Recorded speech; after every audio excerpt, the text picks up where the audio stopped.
Hi everyone, my name's James Ivey from the Studio Rats. Oh yes, hang on, he's not here. It's new gear day, new amp day in fact. On the eternal quest for tone, Paul and I have been searching for some new high-end valve tube amplifiers, and this is my latest purchase. This is a Mesa Engineering, Mesa Boogie to you and me, Electra Dyne. It's a 45 or 90 watt simul class amp, which basically means you can halve the power. 3 gain stage amp. Now I'm not going to call this a 3-channel amp, even though it does come with a pedal that allows you to change, they say channels, but in my world a 3-channel amp has at least 3 different gain controls.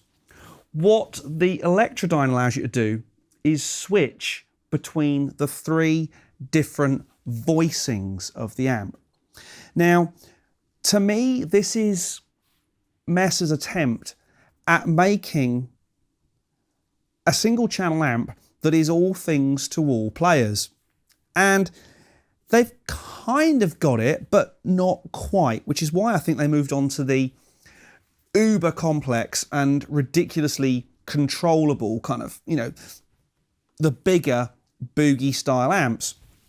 Because what we've got here is 3 gain settings, a clean setting, which is their attempt at the kind of Fender Blackface kind of super clean sound. We then have a vintage low and a vintage high. Now, vintage low and high are styled around kind of classic Marshall type tones. Think of low being a low gained plexi, and although Mesa would like to think of the high setting as a kind of JCM800. Think of it as a plexi on steroids. It's not quite there, but there's a lot of different tones you can get from this amp.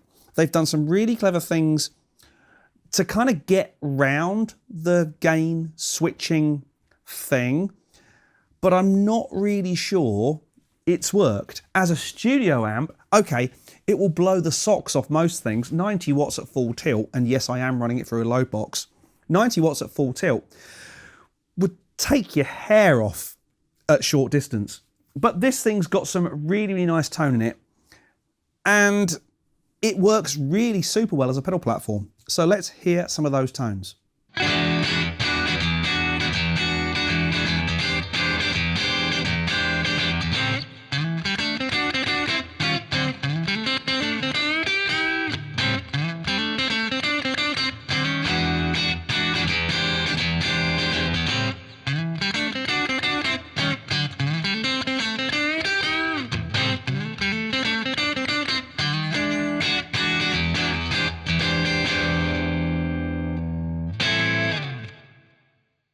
We're going to start clean because that's what I think this thing does really, really well. The clean sounds are just gorgeous.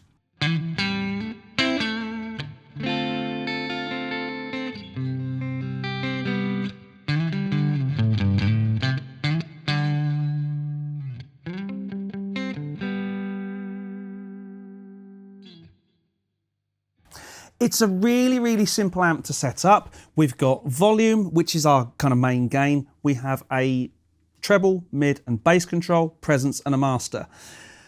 Now, unlike a lot of amps that I've used, almost all of the amps I've used, usually it's a balancing act between the input gain and the master volume.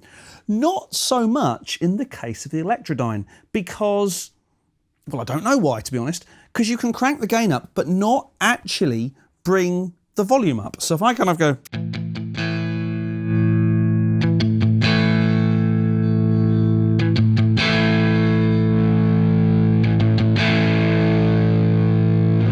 you get an initial boost in volume, but once you get to kind of, 11 o'clock, it doesn't actually get that much louder with the increase in gain, or the increase in tone, if you like.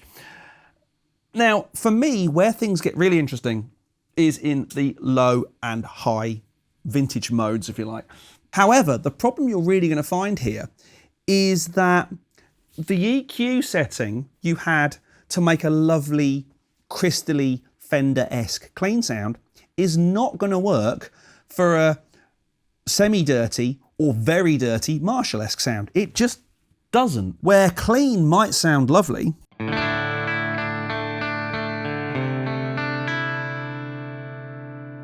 in low mode,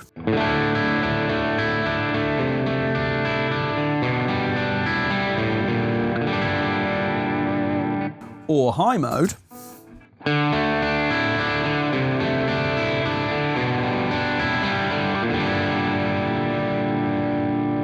actually it doesn't sound too bad now.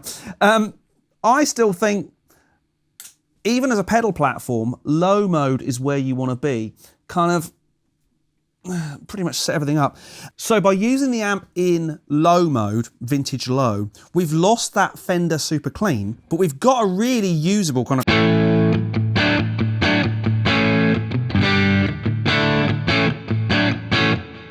of a Paul Drew, Ting, clean on the verge of breakup type sound, which really usable. Stick it in the bridge pickup.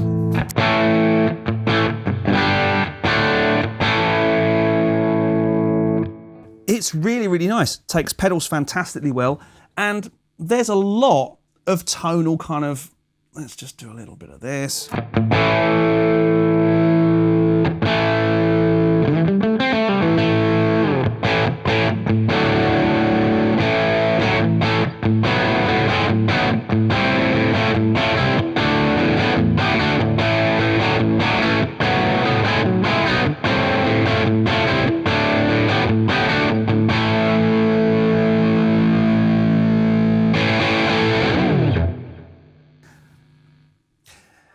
Now, if we stick all that filth into the vintage high mode, we get a really, really good, it's a high gain Plexi or a low gain JCM800, I'm not sure which.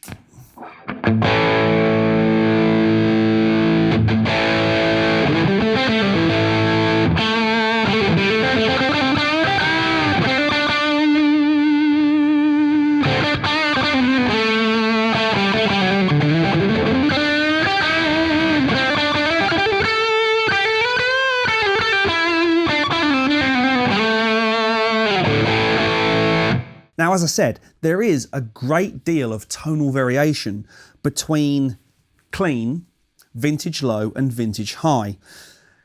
And I kind of wish they'd given us 3 independent volume or gain settings, but they haven't. They've just given us the ability to switch between those tone circuits, if you like, which is a bit weird. And then they went, hang on a sec, there's quite a lot of variation between clean and low and high. So on the back, they've given us an attenuator for the clean channel. So if you find that the clean is just too much, you can actually bring it down in relationship to the other two, which is kind of handy, especially if you're trying to use this thing live. Now, a lot of people have said on forums and such that this thing's not so great for live because of the variation. And I think that could be because they're trying to use the clean channel as Super Fender and the other 2 channels, or the other 2 gain structures, as Super Marshall. And honestly, it just doesn't work. You just can't get that kind of proper scooped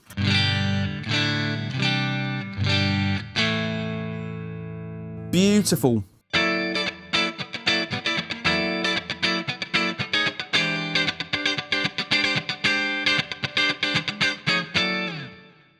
you can't get that and then apply a bucket load of gain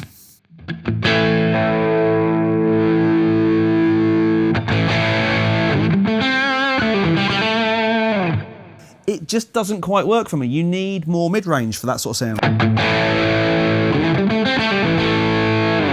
And as soon as you do that, you lose that funky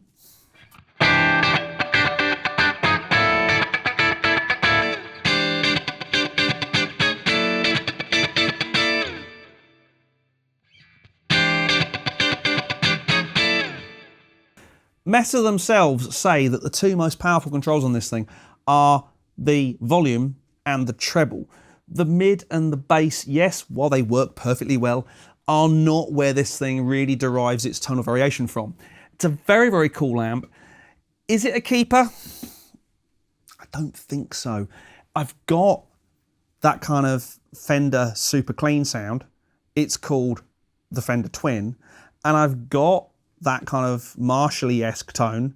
They're called Marshalls. I don't think it's going to stay, which means it will probably appear on eBay sometime after this video goes to air. However, what we've done is we've created, thus far, 3 tone packs. One for Kemper, one for Tonex, and one for Headrush. These are available now on the studiorats.net on the download page. They're all together, so please do make sure you buy the right one, otherwise they ain't going to work.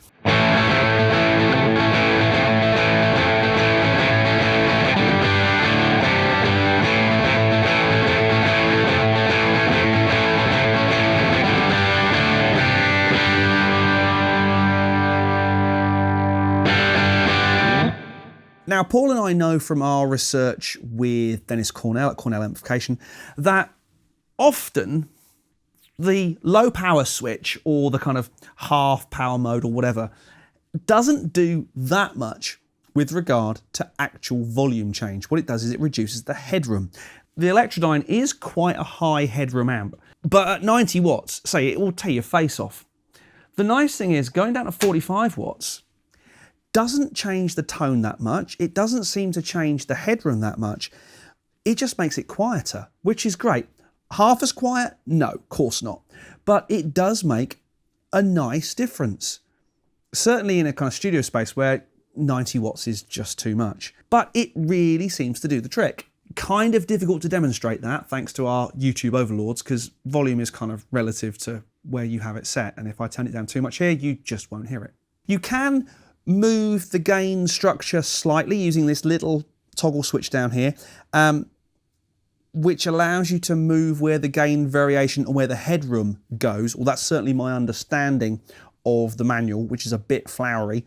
But it's a really great sounding amp. It's in amazing condition for a second-hand one. There's one ding on the front, and that's about it.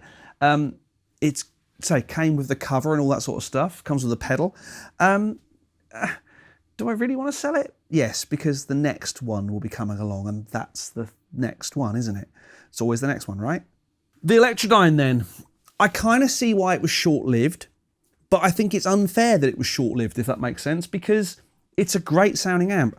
It's just not what Mesa said it was going to be, if that makes sense, which is a shame. So as I said, there are now packs available for the Electra Dyne on the studiorats.net. Under the downloads page, we have them for Headrush, for Kemper, and for Tonex, of course. You can also check out the Tonex captures on ToneNet, IK Multimedia's tone sharing platform. But for now, my name's James Ivey. Oh, of course, do the whole like, subscribe, hit the bell thing. But for now, my name's James Ivey from the Studio Rats. Oh yes, see, he's here in spirit. And we'll see you again very soon.